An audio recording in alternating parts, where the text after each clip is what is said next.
I don't know how familiar you are with the website, Shoebat.com. I don't know if you Googled it or anything like that. Yeah. I Googled a little bit. Yeah,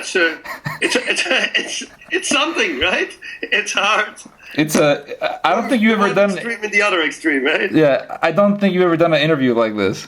Yeah. But that's fine. I'm glad that you came on, and it's good. We're recording now, so this is the interview. We're having a conversation. Okay, good. Yeah, people on Twitter told me not to do it. Oh, really? They're like, why would I not do it?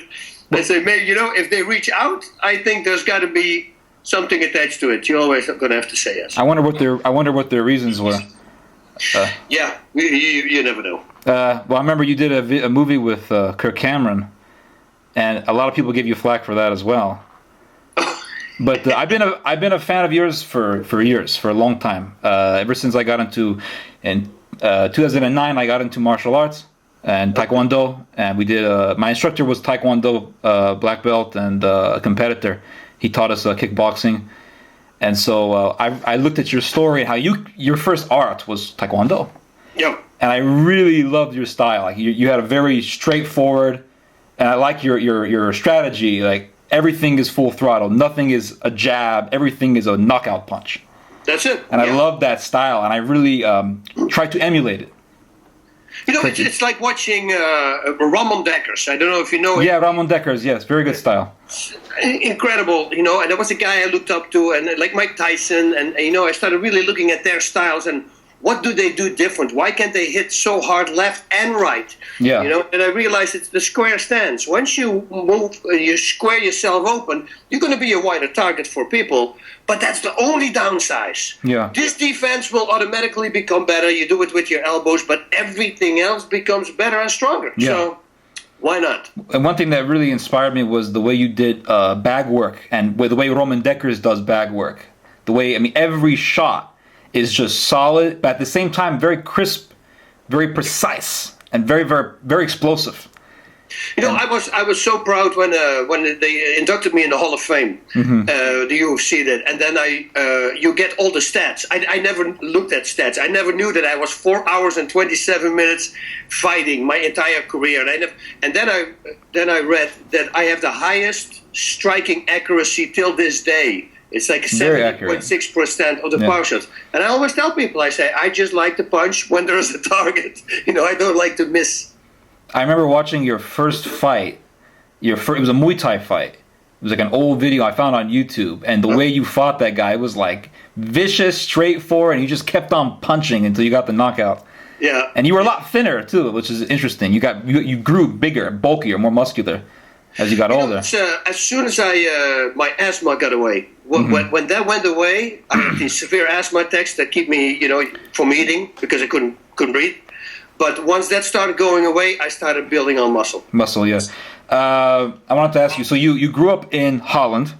Yep. And what was it like? What was your childhood like? Is Holland a country that is very martial? Is the culture very martial? I've always been interested in that. Is Dutch society open to fighting, or is it more like passive? It's really weird. We have the best strikers on the planet. We were the first guys who went to Thailand and beat the Thais. And we were, just outside in the world, we were the ones that would fight with low kicks. You had a few champions here, but once they would come into the territory of the Dutch with the low kicks, they had a problem. I think the Dutch were the first ones to combine the hands and the legs. Like in Thailand, they were still kicking. It was like Taekwondo. Yeah? It was like Taekwondo. Like Taekwondo, back and forth. And then like a guy like Samart, when he came around, who became also a WBC champion boxing, they started looking, and then Ramon Dekkers came in, and they started destroying people. And the early days also, you had Milo El Goebli, Rob Kaman, all these guys from Majiro Gym. They went there. We had a show one time in Holland, and I always went to these shows. And there was one night, 4 champions from Thailand were there, and they were going to fight for the title against 4 guys from Holland. And it was live streamed to Thailand. They all got knocked out. Yeah. It was the best night ever. One thing I love about Holland, other than the fighters, is kroketjes. And I really love kroketjes. You know what? We're just making here, my wife and I were just rolling them, bitterballen, which it's the same as kroketjes, only they're little round. It's like a meatball. Yeah, but it's the same as exactly the same inside as a croquette. I watched your video making croquettes, and I said I need to make this. So I actually made it for the first time, and it came out pretty good. I mimicked you almost the same with the flour and the wheat. It was very fattening, but very tasty. It's very good. Yeah, it's very hearty. Also with cheese, you can make them cheese croquettes. They're really good too. I like the simple, just the stew, the roux, and the meat and the flour. Yeah. Especially the next day, they taste better. It's funny how that goes, right? Yeah. It's simple as Dutch food as well. Dutch food is so simple, and they try to mix everything together. You got potatoes, you got carrots. Yeah. Hey, let's put it all together. Mash it up, and then you put on the side steak or balls of how you call them, meatballs. But anything you want to eat with it, you use applesauce. It's a really good combination. Plus, it's really healthy for you. Before I get into the other questions, this is something I've always wanted to learn about your style. When you trained in Taekwondo, what was the style of Taekwondo? Was it WTF? Was it ITF? Was it like a old school? It was the WTF, and later on, I went to a Wim Vlieger. He was that's where I got my 2nd degree black belt. He was like a 6th degree. Yeah.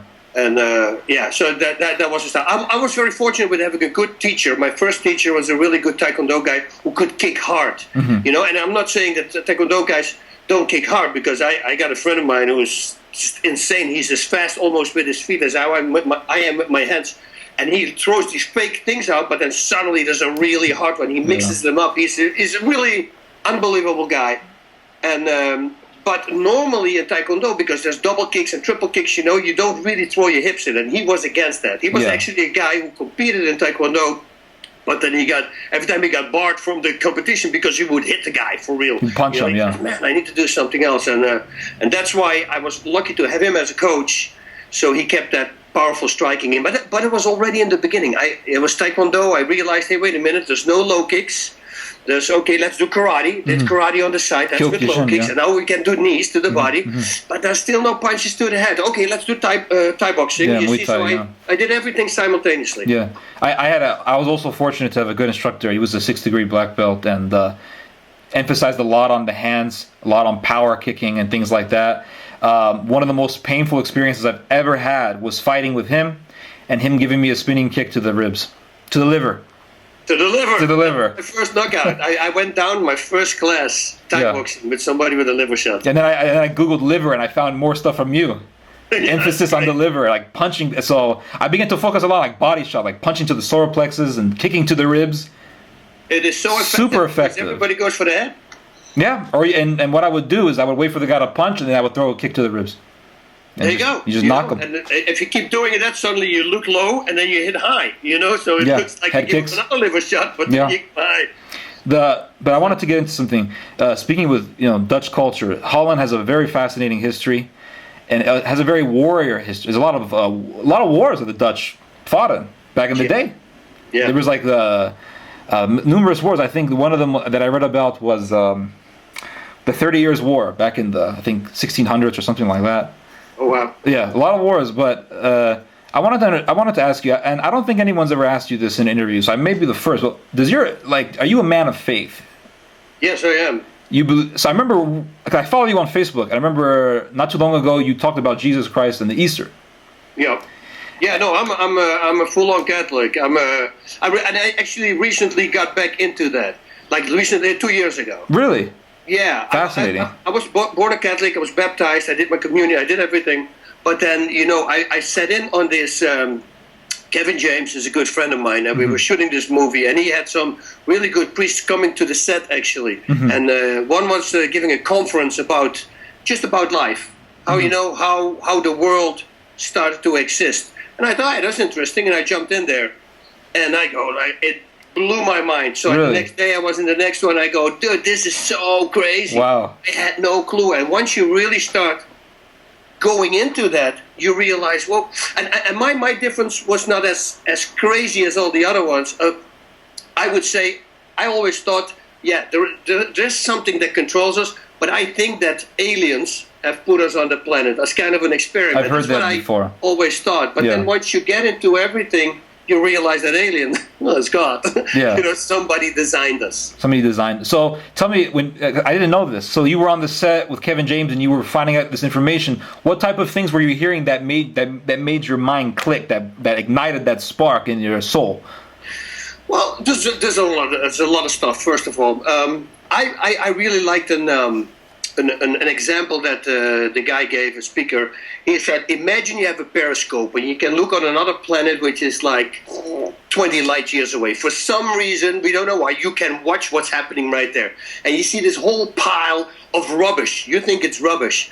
And you're looking at it and you're staring at it, and suddenly you see a light going through it, like a blue light. Mm-hmm. And I go, whoa, that was weird. And then you keep looking, so there's a red light, and it has a different pattern. And it keeps going. And then you go like, wow. Now imagine you sit there and you constantly, you're recording every little thing that you're seeing, and you realize that after a month or after maybe 2 months, the whole pattern repeats itself. Mm-hmm. So now there's intelligence there, because it's a repetitive thing. Right. Now, that is DNA. Mm-hmm. DNA is pretty much what he just described. All these building blocks. I mean, Anthony Flew, the biggest atheist ever, once they started going into the DNA, it go like, okay, we're the only ones who can do this.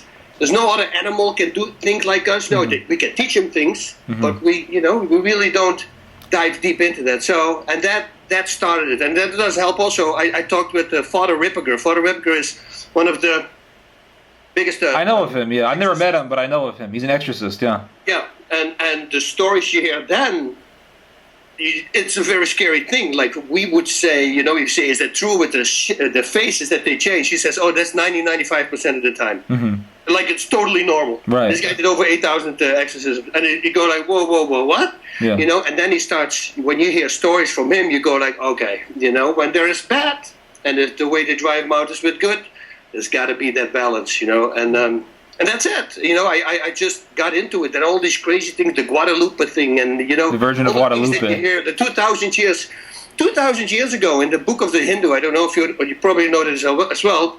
The coming of Christ was predicted 2,000 years before Christ. Oh yeah. They started looking in there, and the similarities are insane. It's like a man will become a god, will become a man, will be born of a virgin. He will be bound on a stake.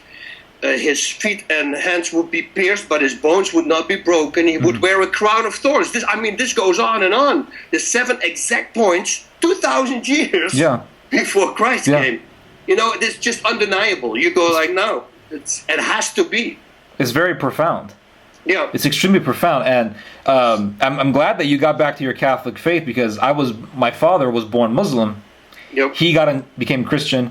And then what happened is I began to read the church fathers and the history of Christianity, and I became Catholic. So when I read that on your Facebook, I was like, he must be a Catholic. He's got to be Catholic, because you talked about going to Mass.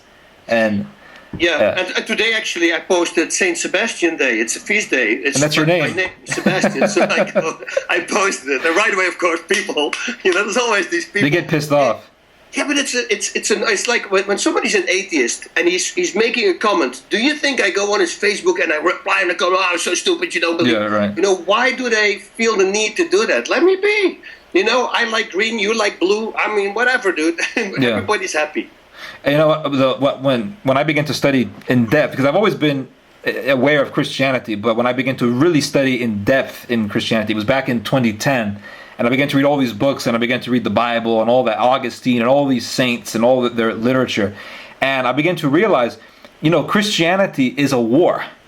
And people always like to reduce Christianity to something that is part of your social life.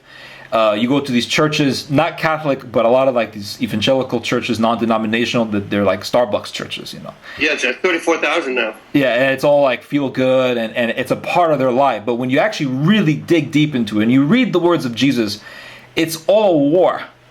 It's a spiritual war, but at the same time, that spiritual war translates into the physical. Mm-hmm. And so when you look at Jesus Christ, when he says, deny yourself, pick up your cross and follow me.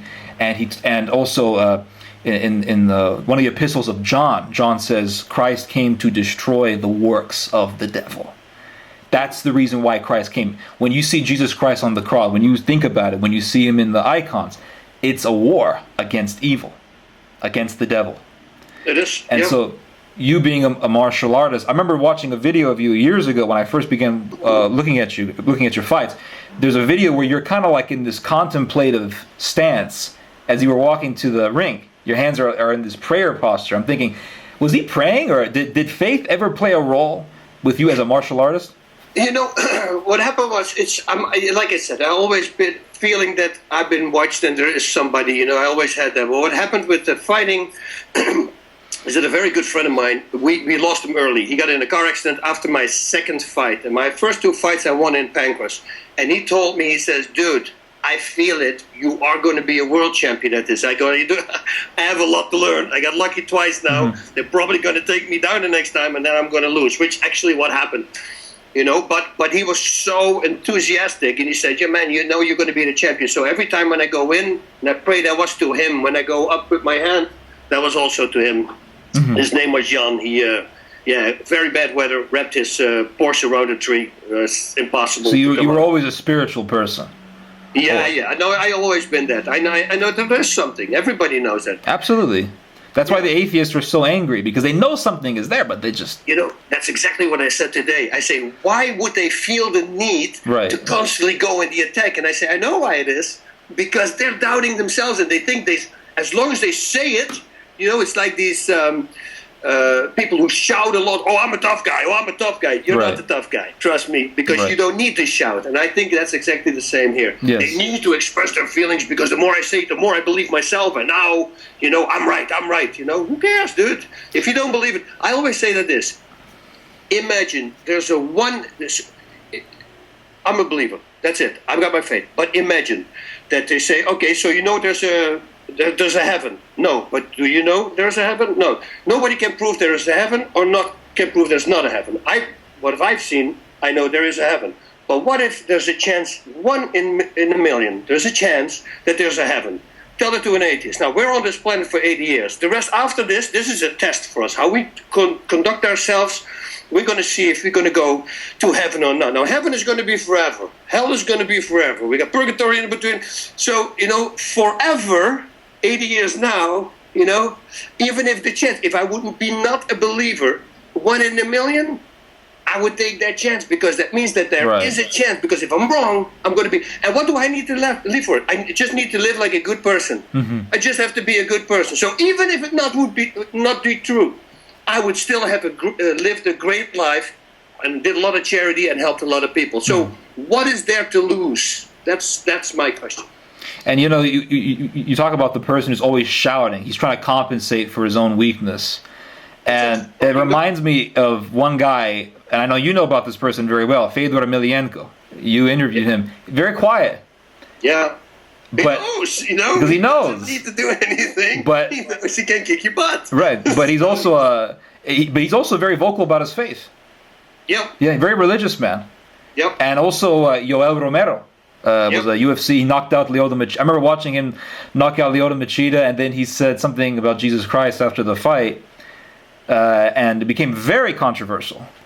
Very controversial. Now he's got a problem because he's caught with steroids, right, last week. So now we had guys like Tim Kennedy, everybody who fought him said, hey, did Jesus tell you to use steroids? You know, so everything is starting to backfire for him right now. Well, that's too bad. But do you think that it's a good thing? Do you think that it's beneficial that fighters express their faith in the stage or in the ring? Yeah, I really think it is. You know, the thing is this: everybody's too busy nowadays on their phones, on their computers. Everything costs time. Nobody wants to make time. They don't know anything about the faith, but they just repeat what everybody says. Oh, there's pedophiles, this, that. They all have the same word. But nobody really dives into it. Right. You know, and once you dive into it, then you realize, you go, okay, that's good. But you're going to be ridiculed, like the post I just made. People right away attack, oh, laugh out loud, believers, stupid. You know, I go, well, but that's the way they react. So if you're ready for that, if you have a thick skin, I would say bring it out there. We'll pull more people to the good side, especially in these times. We're going to need Absolutely. it. Do you know, in my journey to Catholicism, one thing that I noticed a lot about Catholicism is that there are so many wars that are fought within Catholic history. And I remember for years people telling me, well, the bad thing about the Catholic Church is that they fought in a lot of wars, like the Crusades, the Reconquista, the conquest of Mexico, of Latin America. And I began to study these wars myself, and I began to read the first-hand account. So instead of reading like modern-day books about the Crusades, I began to read books by knights and by crusaders. And I'm thinking, these guys were badasses. They were just defending the faith. They were taken up. It was already at that time, it was the problem with the Muslims, right? With the Muslims, Yes. So it's such a shame what the world is going through right now. It's such a shame that there's the extreme... the extremists. I feel, they always have been hand in hand together, even in Egypt in the early days. I mean, in Egypt, when they were on that square, everybody was praying. When the Muslims were praying, in Cairo, Christians were guarding them so the police couldn't come there, and the other way around. I mean, everybody was hand in hand. And I go, now a few guys come and they pick out all the bad stuff, and they try to convince everybody that it's good to kill. And then I go, well, look at the first 10 commandments. It starts pretty much with that. Thou shalt not murder. Yeah. I began to realize that Christianity is like, it's not a bad thing that it has these wars. Like when you read, for example, you mentioned the Virgin of Guadalupe, right? Yeah. And the amazing miracle and the profundity behind that. But then you read about, what first came into Mexico to break the pagan defenses down were the conquistadors. These were righteous Catholic men. These were guys who were very, very strong in their faith. They went in there and they defeated these pagans who were like committing human sacrifices. They were cannibals. They were doing all sorts of evil things. And when the Indians came, by the time Cortez came to the major city in Mexico, there was like 200,000 indigenous people on the side of the Catholics to fight the oppressive Aztecs. And so the faith, I think fighting for the faith is a good thing at times. It needs to be though. Yeah, but it depends. As long as it's clear to everybody what is the real one. Right. I'm just a real easy guy, man. Live and let live. Everybody have a good time. But I don't get it. I don't get it.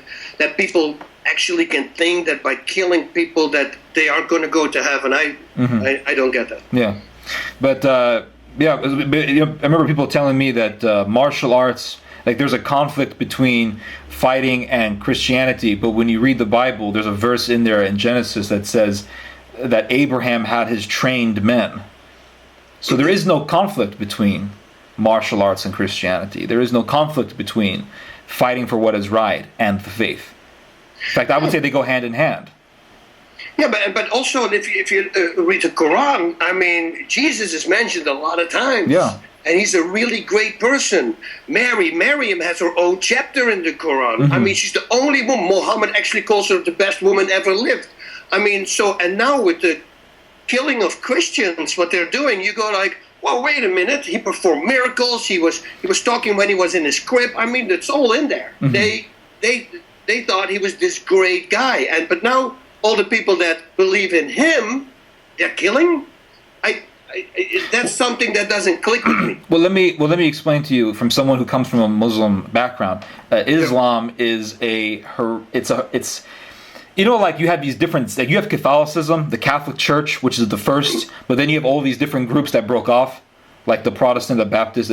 Well, Islam, you can kind of call it that. It was a group of people originally that started out as a sect in the 5th century.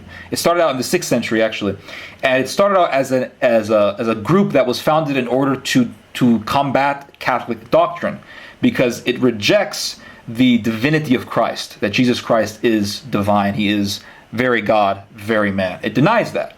So yes, it has these good things said about Jesus, but it has the false interpretation of who Jesus is. Oh, wow. And so what you see going on in Egypt, or what you see going on in Syria or in Iraq or in the Philippines, because they have a lot of problems there as well with this, is really it's part of a theological disagreement. You guys believe that Jesus is God. We don't. You guys are infidels. You guys are idolaters. You guys worship a man. How could you worship a man? So, but he was the only guy who performed miracles, right? It also says that he went to heaven. Everybody. I mean, well, I would love to see Bas Rutten tell the Muslim people that. Yeah, I think they need that. Maybe this is the reason, because a lot of people, hundreds of thousands, we get millions of readers every month for Shoebat.com. We have a very big website, and so people would love to hear your perspective on faith and religion and what needs to be done. What do you're a man of faith. You believe in prophecy. Of course, you believe in prophecy. Yeah, of course. Yeah. What do you think is going to happen in the future? You think there's going to be a great war? Jesus Christ is going to come down? He's going to lead an army?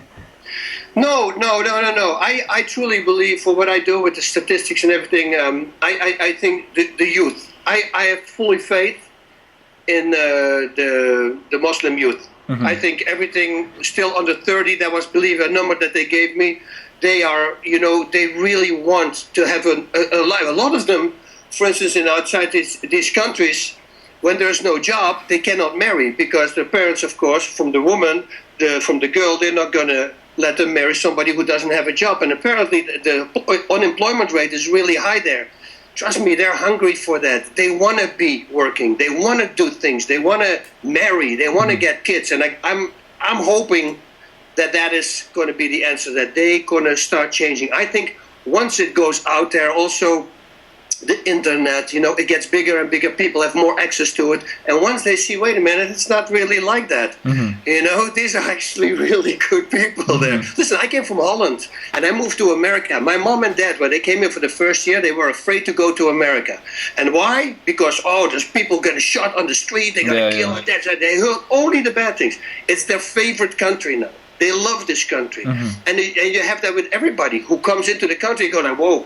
This is a whole different thing than I thought. Yeah. This is actually really nice here. So I hope really that the youth, that all the new group that's going to come up, that they're going to change and they're going to be lenient. They're going to say, hey, let's go back to where we were. Let's put it all together. I think there's truth to what you say. There are Muslim youths who are that way, but at the same time, I'm not as optimistic as you are.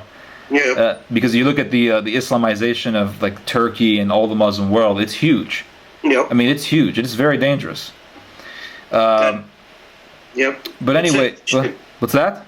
It's a shame. It's such a shame. It's so the things that happen. If like the girl in Holland, the girl gets raped and then they get killed by the parents. Yeah.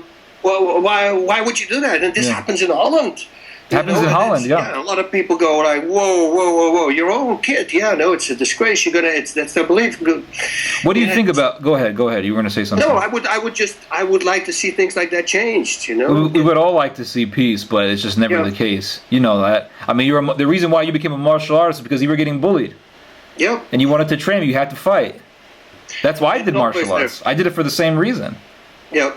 No, it's always there. Evil is always there. That's what the people say with the church when they go, all these the priests with the kids. I go like, dude, that's not the church. Those are people. It's like Judas. One of the 12 was already a traitor. Yeah. It's not like that's just the way it is. People, it's like if you have in your family member a murderer.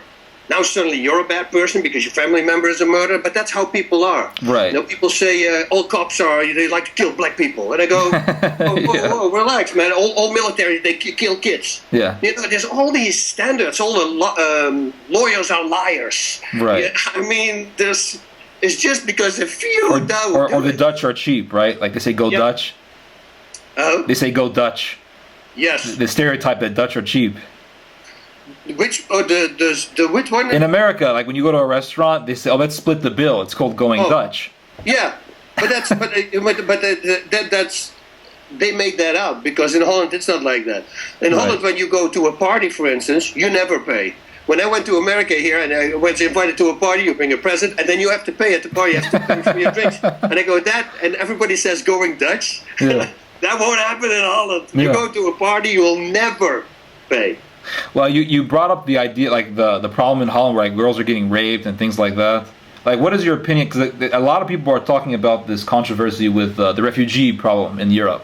Like, all this inundation of Muslim Islamic refugees coming into Holland, Germany, basically Western Europe, pretty much Western Europe. What is your opinion on that? Do you think that it's bad? I think it needs to be people need to help people. That's why we're on this planet. That's an important thing. The unfortunate thing that happens with it is that a lot of bad people are coming with them. Yeah. So they need the screen test and everything. And if you look at people, why not make a safe zone there? Make it so that you can control this more. Because right now, a lot of people will come in who don't deserve it. But the people who do deserve it, like in Holland, my parents are very close to a place where they have a lot of refugees, Everybody's really nice people. There's no problems, no nothing, But the ones that wander off, that's suddenly away out of the camp, well, they were probably the bad ones. Yeah, they start doing things.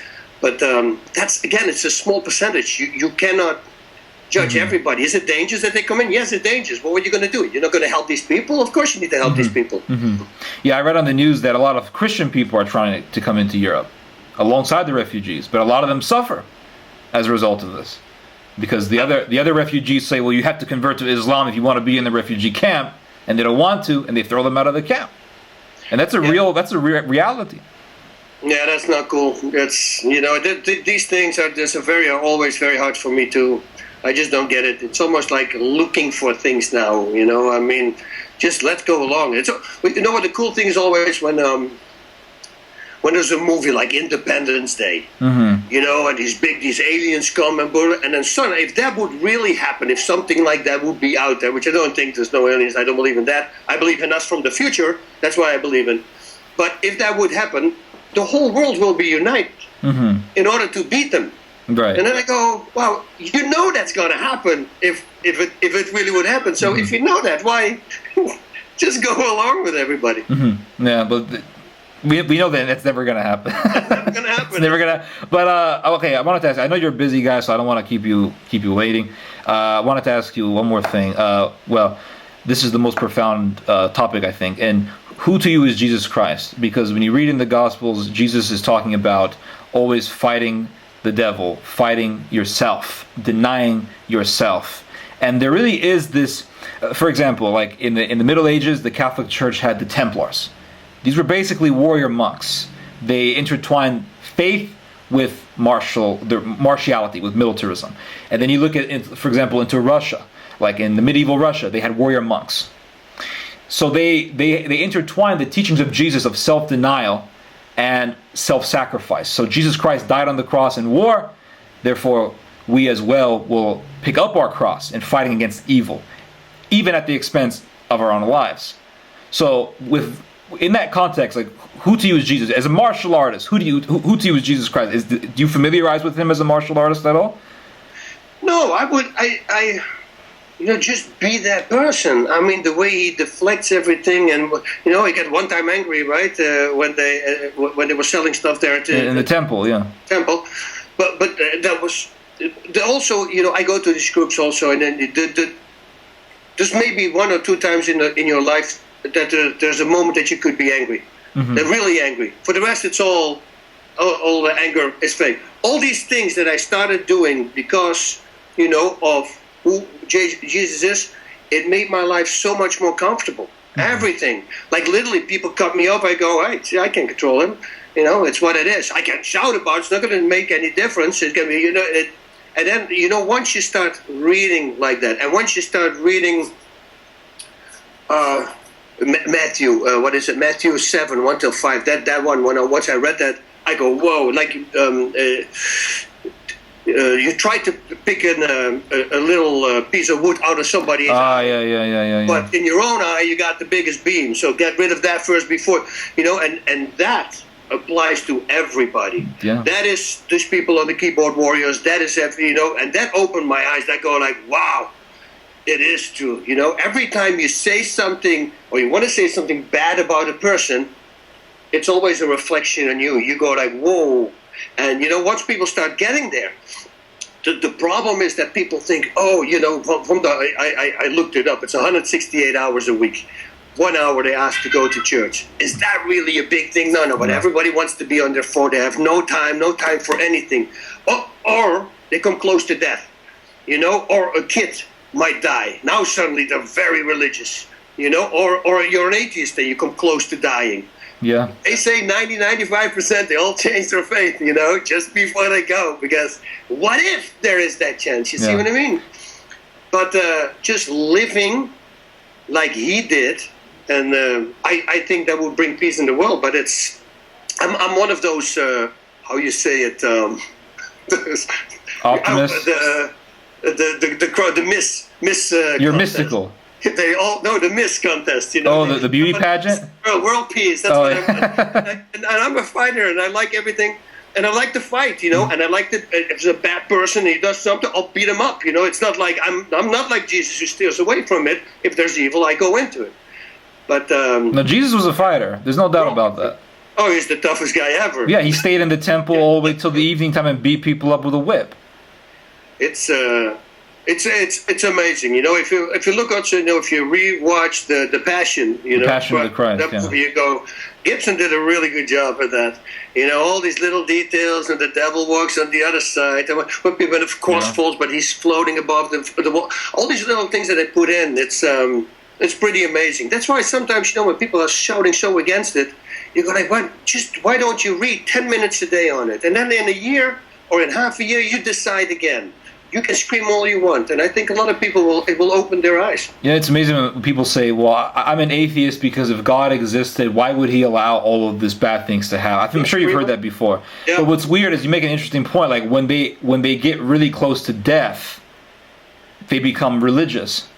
Or when they have like a near-death experience, they become religious. Or when they go to war, people tend to become religious. Yeah. So there definitely is a connection between death, fighting, warfare, and spirituality.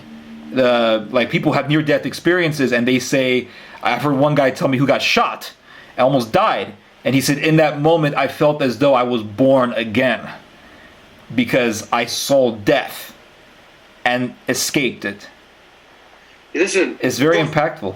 GloriaPolo.com. Did you hear of her also? No, I haven't. Okay, that's a badass one. It's a woman who got struck by a lightning. They'll hold a half breast, everything off, near that experience, and she went to hell actually. Wow. And came back. And she did abortions, she did all that, she's bad, and she knows it was bad. It was all happy, and everybody was nice, and and she saw the family, everybody was good, and slowly but surely it started getting weirder and weirder. Yeah. Suddenly she's in full-blown hell. And she came back. And that's a pretty amazing story. GloriaPolo.com, check that out. You go like, whoa, this is deep. And stories like that are so many out there. Mm-hmm. There's also stories, with people who have the out-of-body experience, and then the scientists say, yeah, but that's a chemical in the brain that does this. Right. No, there's people who actually float to the other side of the room. They know exactly what these people are saying there. Mm-hmm. Or nowadays, what they have even in the operating room, they have these signs on top of the lights, like a circle, a square, and a triangle. And people who say that an out-of-body experience, they can actually recite back. They say, actually, I saw a square and a circle on top of the lights. So it is. You go out of body. There is a soul. But the body animates the soul. Once that goes away, that's it. That's the proof for me, man. And there's thousands, hundreds of thousands of stories like that. I remember reading a book, a guy he technically died in the hospital, and then he said, on the roof of the hospital there's a shoe, and he gave the position, and they went up there and there was a shoe. How did you know? He says, well, I floated above the building. Yeah, I read this guy who had the neighbors had a baby, and apparently he died when he went to the other house. And he could communicate with the baby. He had no clue why that was possible. And he says, why are you crying so much? And he says, my arm is broke. And the guy shoots back into he didn't even know the neighbors. He knew the neighbors, but he was not visiting all the time.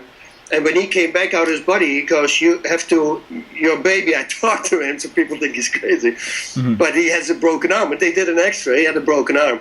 For some reason, he broke a bone. And they fixed it, and that was done. So things like that are really powerful to me. Speaking of babies, and you brought up abortion. When people say, "Oh, I believe in abortion and all that," I always tell them, "Well, it seems to me, from my own observation, that all the people who support abortion have already been born." Yeah. Well, I heard I heard a really bad one though. This is my daughter saying. I don't know if this is true, but they heard that in school. They said that the mother from Hitler wanted to do an abortion, but the last minute she decided not to do it. And then you go like, oh, dude, that is so scary, So And also they say, what if that person that you want to abort becomes the person who finds a cure for AIDS or a cure for cancer? You never know. It's all there for a reason. I wouldn't mess with that. I wouldn't mess with it either. People say, well, how come we haven't found a cure for cancer? Well, maybe because you've killed the guy who was going to find the cure. It's very possible. Yeah.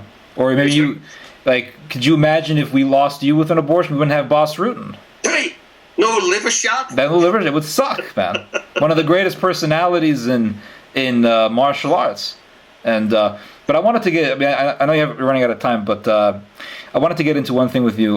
Like, your style was very straightforward, very hard, very explosive. But then you look at a style like that of Machida's, very linear, very defensive, and he worked for a while, but it looked like people figured out his style and broke his puzzle. Would you have the same observation?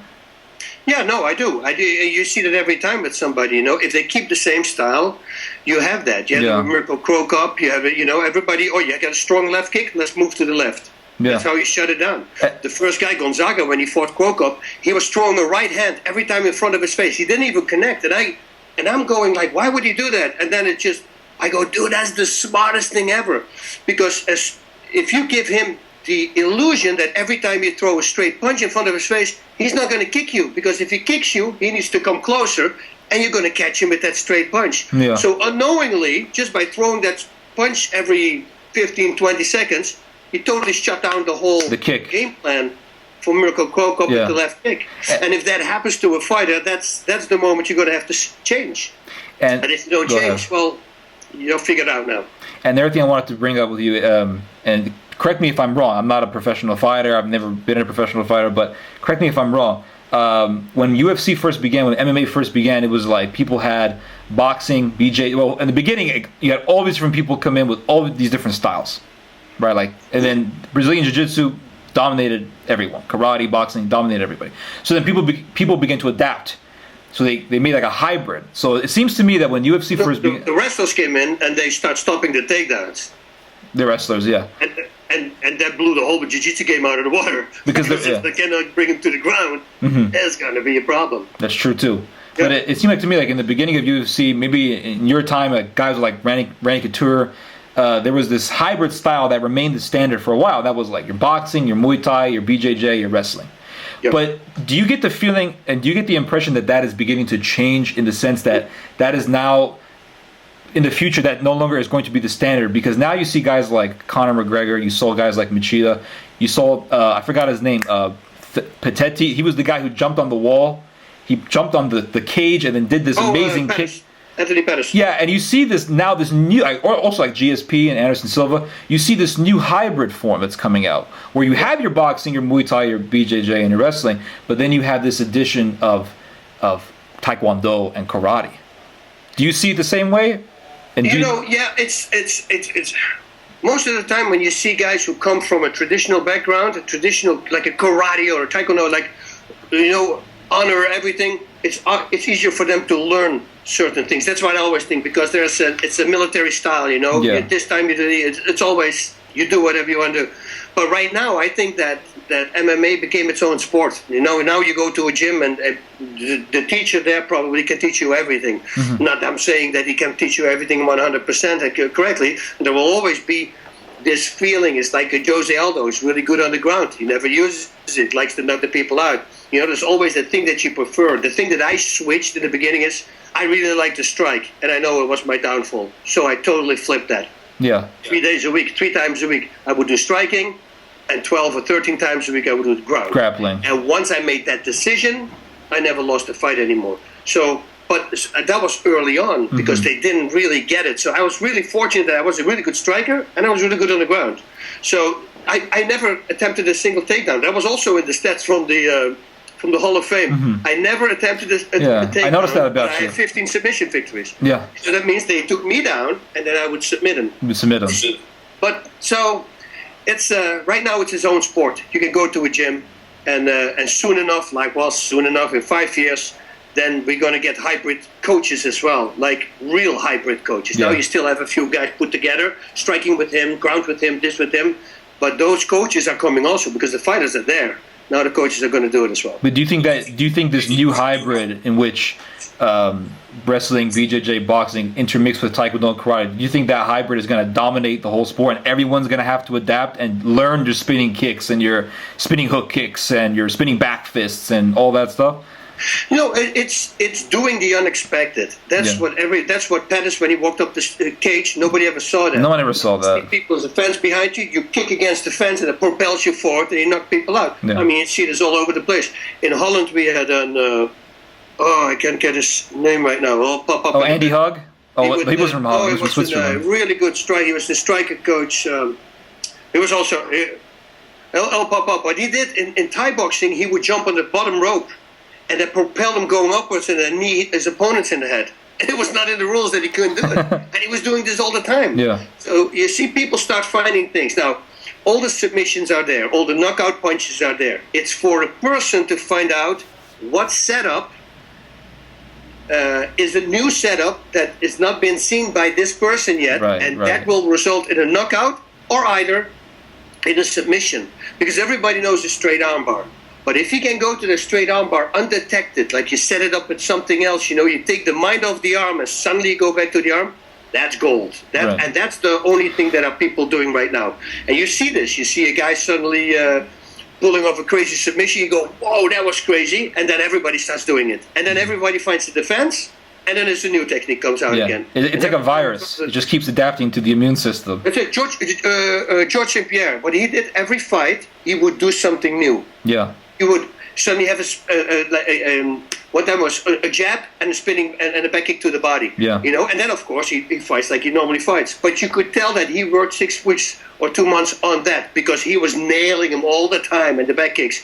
You see, and the early boxer, what's his name, the Mexican boy, De La Hoya. De La Hoya, yeah. You would come back every time. He was like a different kind of style. Mm-hmm. He would adapt, you know, so that the opponent can never look footage and say, hey, wait a minute, we're going to have to do this in order to beat him. I'm also reminded of Andy Hug when he would do spinning hook kicks to the leg. To the leg? Yeah, to the leg. And it would work, too. It was very effective. It was so good. It was Mike Bernardo, right? Yeah. That guy, he's just such a nice guy. He passed away. Yeah, and also you saw Machida do a snap kick to Randy Couture. Man, knocked his teeth out. And jumping. Yeah, and jumping. It was people say, "Oh, that's the kung fu duck swan kick." Like, no, that's a spinning. That's a jump snap kick.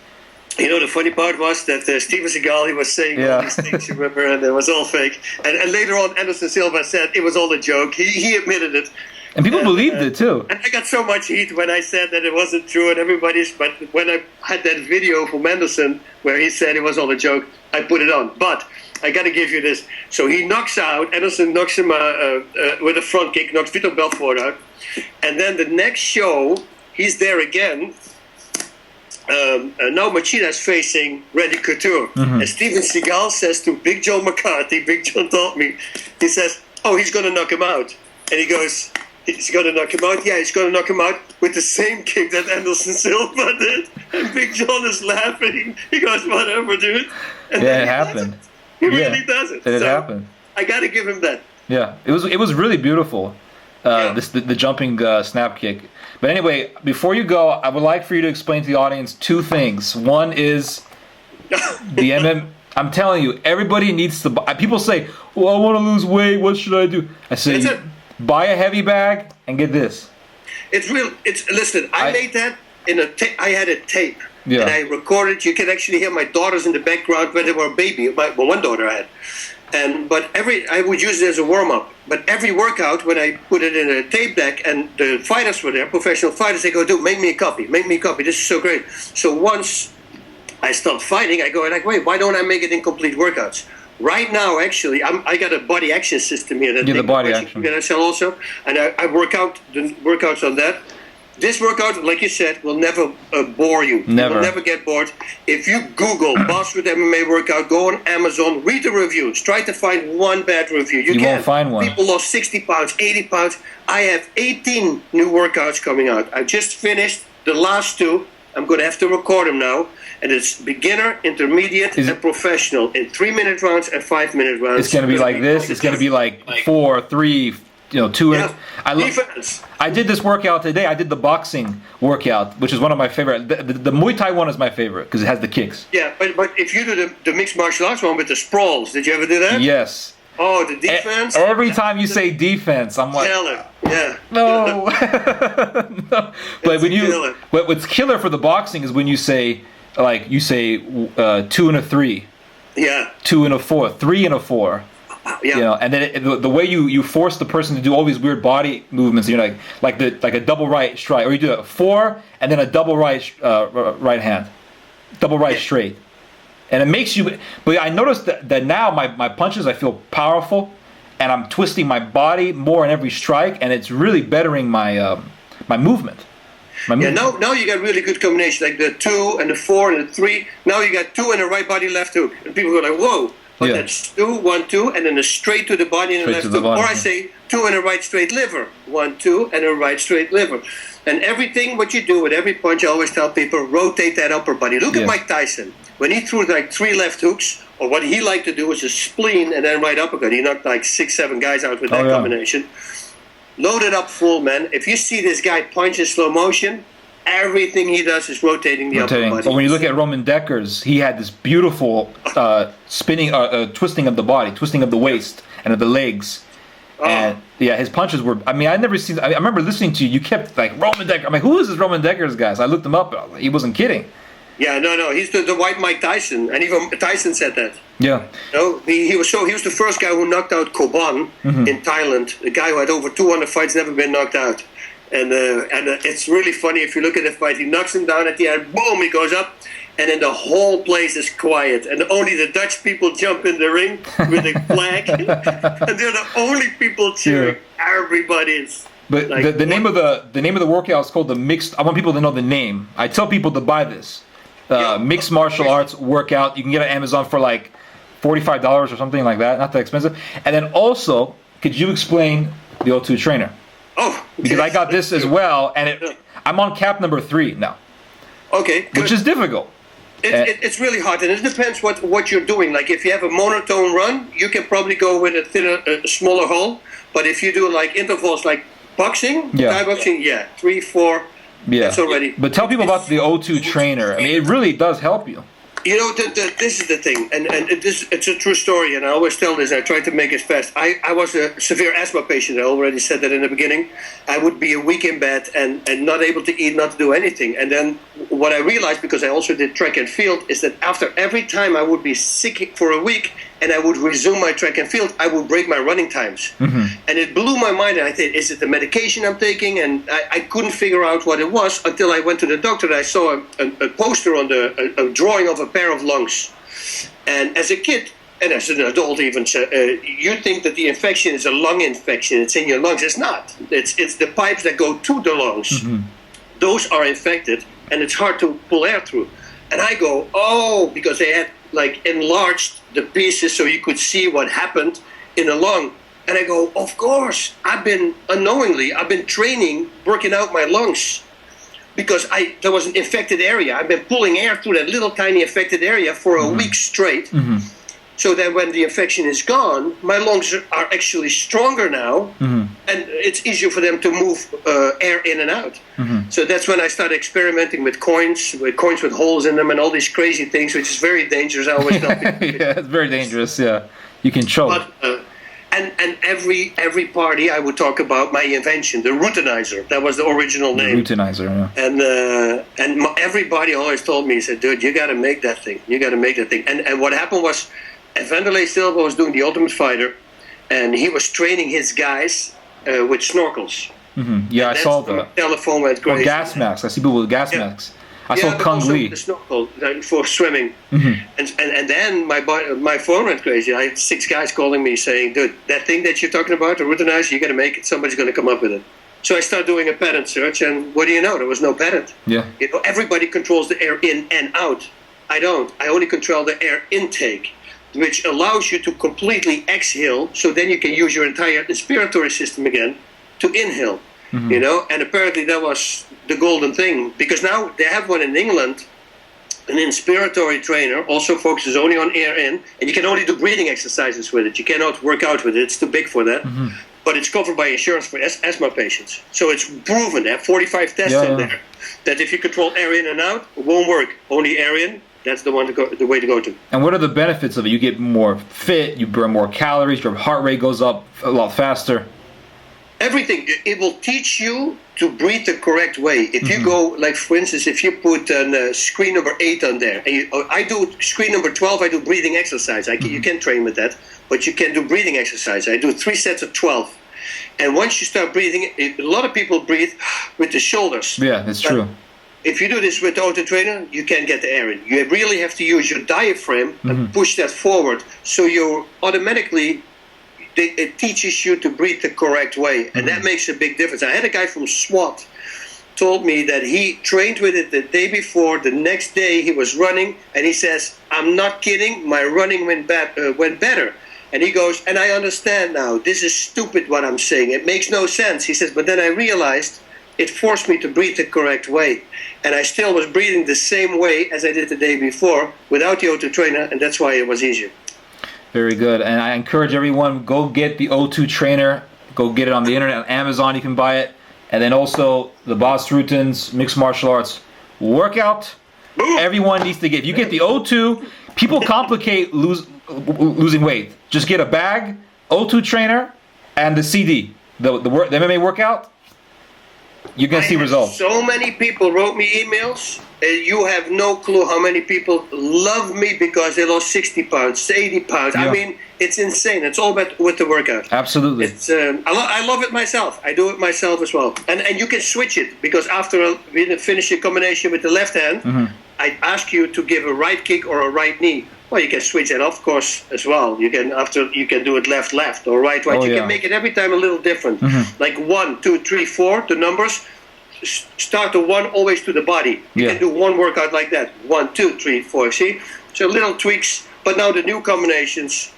I have over 175 combinations, so it's going to be crazy. That's a whole different ball game. Well, when your new workout CD comes out, I'll definitely buy that.